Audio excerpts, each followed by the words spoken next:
Hello everybody, how you doing? Today we're going to catch some massive lake chub. Oh, they're so big. Let's say bye-bye to the cows, go catch some fish. Typical me, I've forgotten something, but I haven't left, so I can get it. Yeah, Charlie, give me a round of applause. Let's take a 21 south. Yes, let's.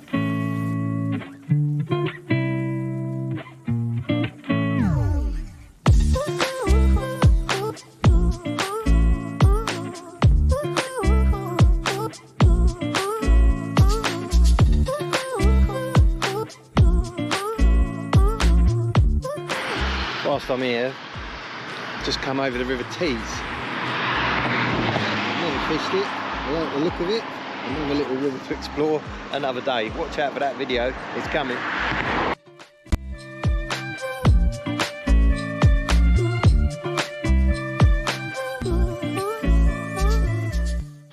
I've got to stop at Tesco's to get some prawns.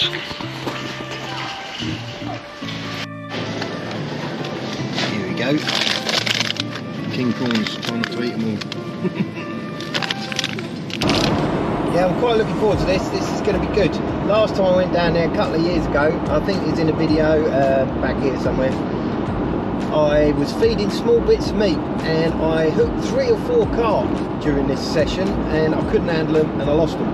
So this time I'm coming proper geared up with like 1 3/4 rods, the barbel rods and 12-pound line, and I'm going to fish meat again, and I'm probably going to have a prawn line for some perch. There's some big old perch in here. I think I witnessed the 3/7 coming out of here. Loads and loads of small fish, so I'm going to feed maggot and fish a big prawn over the top on a second rod and then meat to the island. That's the plan. Might get there, might be totally different. You know how fish it is.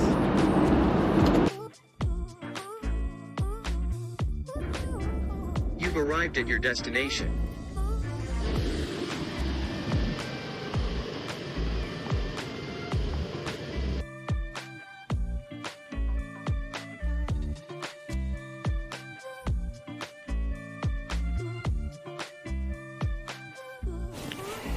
Right, we're all set up.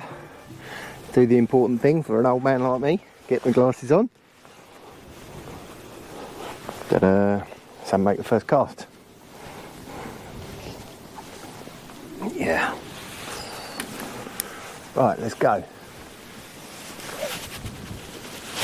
Oh, first cast, undergunned it. It's big, heavy stuff. I'm fishing 12-pound to 7-pound hook length, which is very heavy for float fishing. But like I say, last time I was here, I got smashed up by 3 carp fishing this method, and it's quite mild, so I am expecting carp. And I had a 28-pounder out of here in a little clip up there, so I'm not going to get bullied with my usual match tackle. But what I am going to do is fish a maggot line with prawn over the top for the big perch, hopefully attracting some little ones.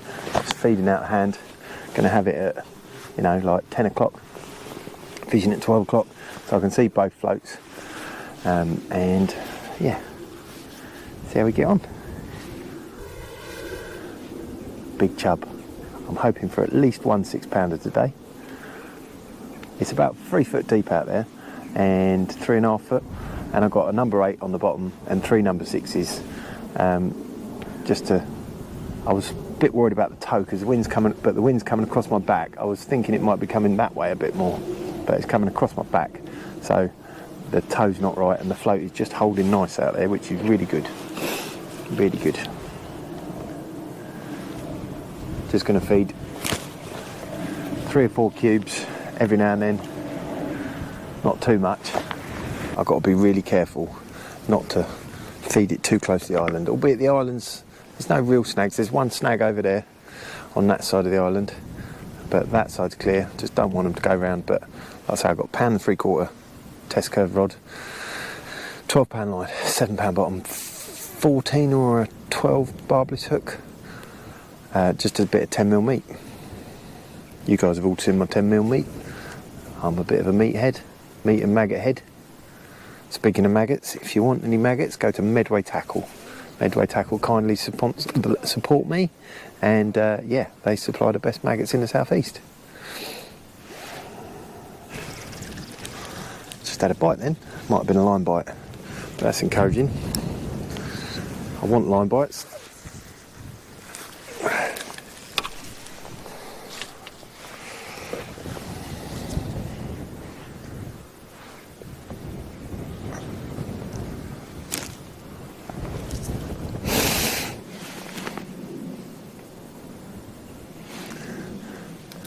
So I'm just priming the maggot line with one king prawn broken up into bits, just to, if there is a perch attracted to the small fish or a chub, then it's gonna want to eat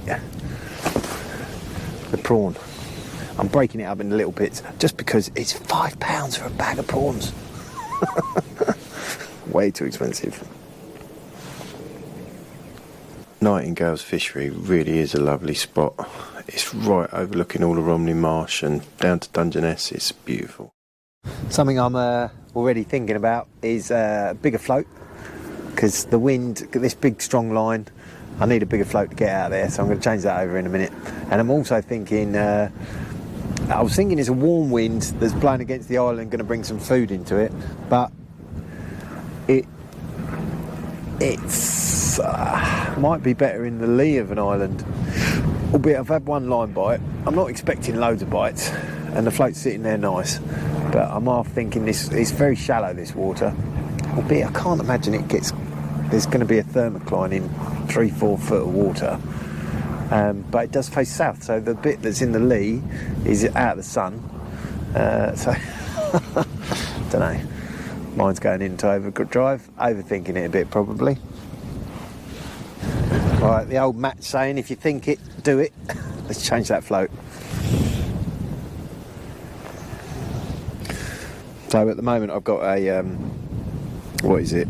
Glow tip, Drenning glow tip number 6. Oh, I don't think I've got one bigger than that. Let's have a look. Right, well that got me out there a lot easier. I'm glad I've done that. Didn't take too long. Whether it's going to make any difference or not, who knows? But it stopped me worrying about it. I'll just start freaking out about the next thing. Oh, it's a little fish jump.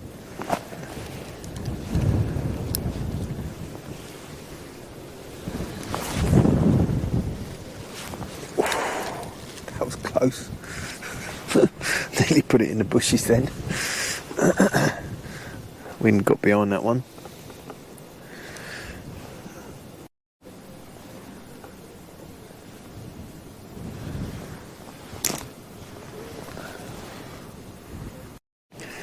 It is getting bloody windy out here. It really is. It is nice. It's nice to have some sunlight. It's been awful through December. All dark days and raining. I was going to go barbel fishing last night, but it absolutely huffed it down for 4 or 5 hours, and the river came up like a, real quick. So abandoned that. Oh.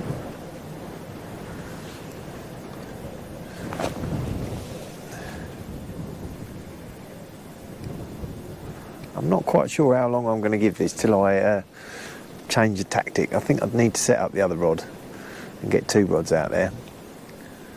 When I've fished here before, I've generally fed loads and loads of maggots and fished meat over the top. I did do this with meat last time and did get some bites, but I've been trying to think what time of year it was. I think it was spring. Whereas now we're on the last day of the year. So it's a bit different, but it has been mild, so should be alright. Right, I'm going for the head cam now because I'm quite confident of getting a bite at the moment. I've just had a few indications, and a short while ago there was a fish, a carp, not a very big one. Oh, that's right on the float, nice. There was a carp, not a very big one, but he was right under that, just top and tailed, just under that overhanging bush.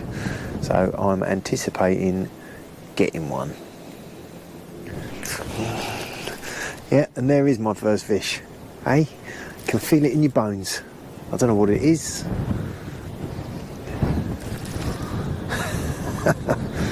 Funny, isn't it?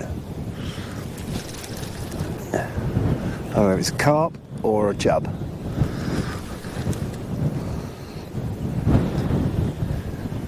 It's a dirty great chub. These chub make me laugh. They're bloody gigantic. Look at the size of it. Big dirty lake chub. Good stuff. Crikey, that's a chub and a half. That's a £6 chub all day. Look at that. Wow. Didn't give him much of a fight. Right, let's have a look at this fish. Wow, that's a big chub. God, I can barely get my hands around it. Bloody massive. But I remember they didn't weigh very heavy, these fish. Got a bit of a mangled mouth. Hold on, I'm going to have to get the forceps.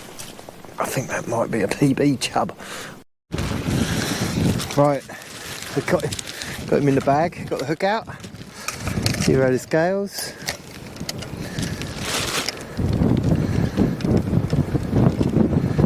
I think this, I don't know, they're a bit weird, these ones. Oh my god. Whew, it's very windy.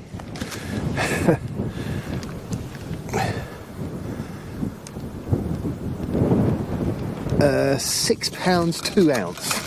So yeah, £6 2 ounces. Cracking chub. Let's get him out. Have a look at him. I bet if that was on a river, that would be a 7.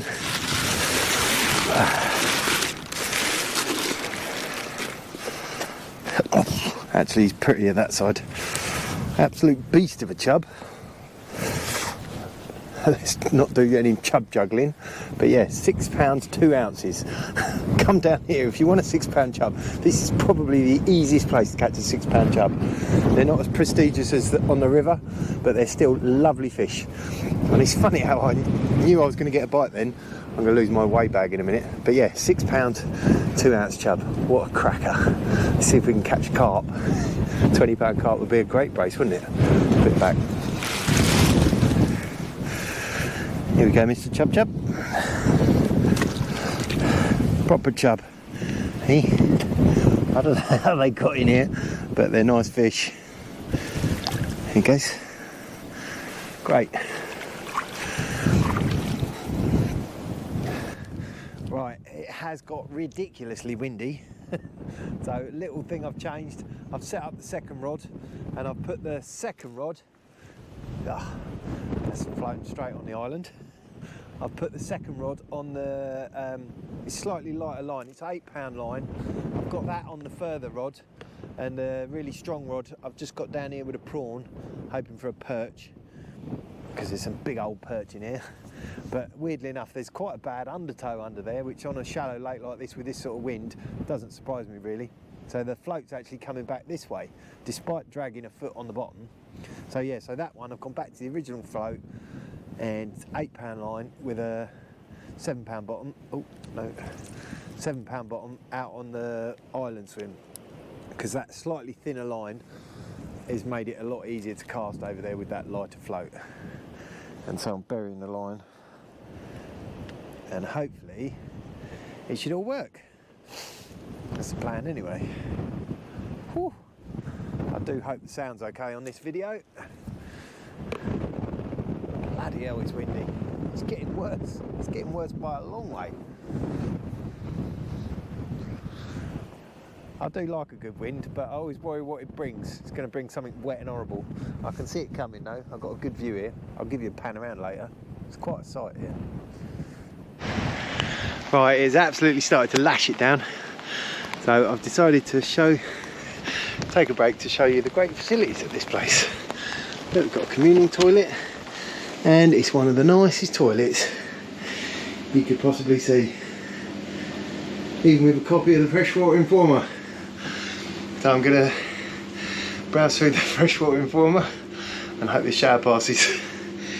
It is bloody awful. Now Tricklebrook, that's one I've been thinking about. Somebody tells me there's some great big perch in there and a lot of big roach. Big perch up to £6 and beautiful roach to over 3. Well, I need to give that a go.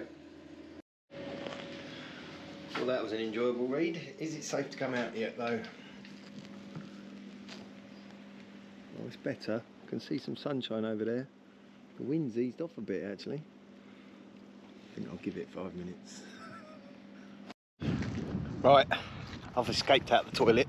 Didn't stay there too long, but I went to the shops, got some food, and we got blue sky again. Anyway, just whilst we're walking to the lake, just like to take this opportunity to thank all my subscribers and thank particularly Clive Iris. Clive Iris made a donation to me via the super button. There's a super button and you can support me and my channel and my efforts to be nice to do this full time. But yeah, thank you very much, Clive. Glad you're enjoying the content. Let's catch some more chub. Quite like a £20 carp. Don't want much, do I? So I'm back fishing. The action slowed, albeit I've only had 2 bites all day, so I can't exactly say whether it's slowed or quickened. But yeah, we're still persisting. I've put the 2 locking shot that's on that one down the line just to stop it going against the toe, which is holding it steady actually, which is good. The wind is died down a bit, but it's making it harder to hit the island, because I was going past the island and pulling it back. Sorry guys, you can't see me. Past the island and pulling it back, and then it would fish in there. But now I'm having to cast to the island, and which is a harder cast. I don't really want to put a line clip in because I could have got carp, and I'm not quick enough at undoing it when we're doing that. But yeah, we'll keep going. I reckon I'll catch another one before we're done. Fingers crossed. I am just contemplating putting on maggots for a little bit and seeing what happens. I've got a feeling I know what will happen. I'll get roached to death. I don't know whether you can see that, but there's a kestrel working by that bivvy over there. It's beautiful. Here he goes. Oh no. Oh. Diving down. No. It's gone. It's quite a sight over there with the wind turbines looking out across the marsh.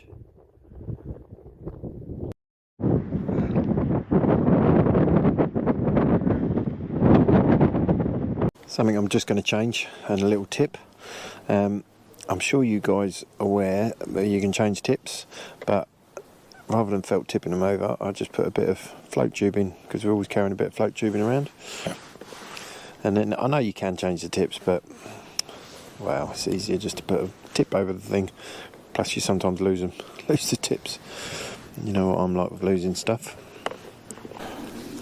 Right, I am going to go for it with maggots in a bit. I'm giving it 20 minutes more on the meat, but during that 20 minutes I'm going to blast a lot of maggots out there, and then go out there with maggots afterwards and spend an hour getting roached to death. That's probably how it's going to go.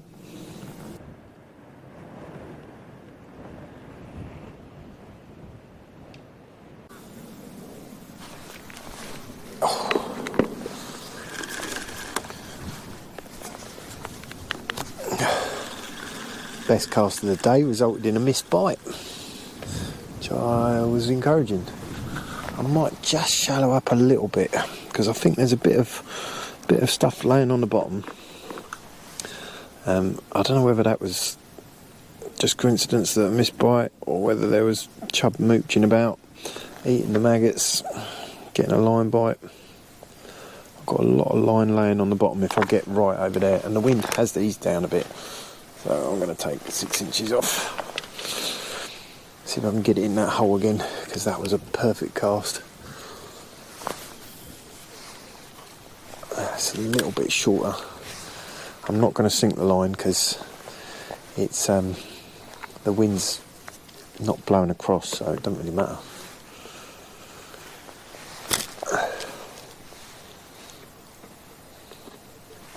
Yeah, keep some maggots going in. Maybe chub, creatures of habit, they're probably exactly the same as they are on the river. You've just got to force them into feeding sometimes. There was another line bite then. That was definitely a line bite. Went. I don't know whether that's chub or whether that's just little roach. I can't imagine I'll get a line bite as big as that on that big float. from a little roach.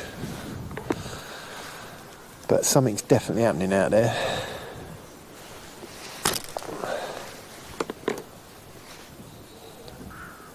Pays to do something rather than nothing.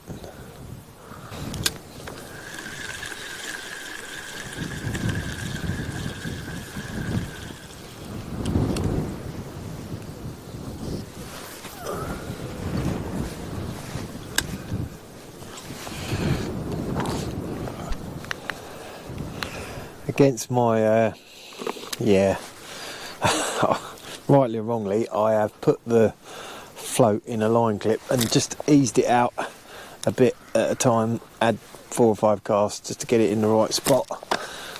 I don't know whether I've done the right thing or not. I just hope I don't hook a carp and it ends up being a bit of a panic trying to get the line clip off. Bollocks, I just fucking bumped a fish. Bugger. Really annoying. I must admit though, the line clip right into that little recess between the island. There's a little gap between the reeds and I've set the line clip up to pop it straight in there, and that does seem to be where I get a bite, and that was actually a proper fish. It wasn't just a line bite from a roach. But I am going to shallow up a little bit more because now I'm getting right in there. I'm definitely on the bottom. I've got to be really careful not to cast with my arms forward. Oh, that's slightly to the right. Not to cast with my arms forward because otherwise I put it in the bushes.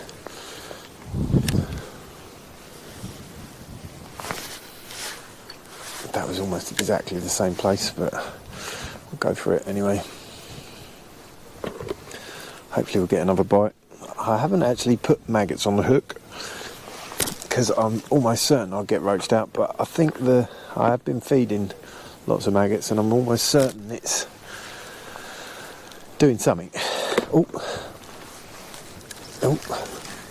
what was that? Had a bite on the margin rod for the prawn. That's not really done anything all day. Put that back down there. Right, fingers crossed. It's going to be a beautiful sunset in a bit. Look at that. Right, it's getting really near dark time, or dusk. I'm hoping I'll get one more, but if I don't, I'll do an ending in a pub. Sounds good. One last cast.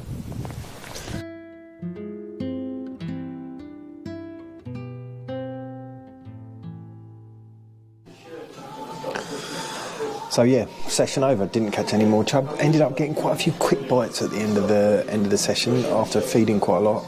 I don't know whether the roach were taking the maggots because it didn't connect with 4 or 5, which is a bit annoying. But yeah, lessons learned. The line clip was really good. So it was good hitting that hard and getting it as close to the island as I could.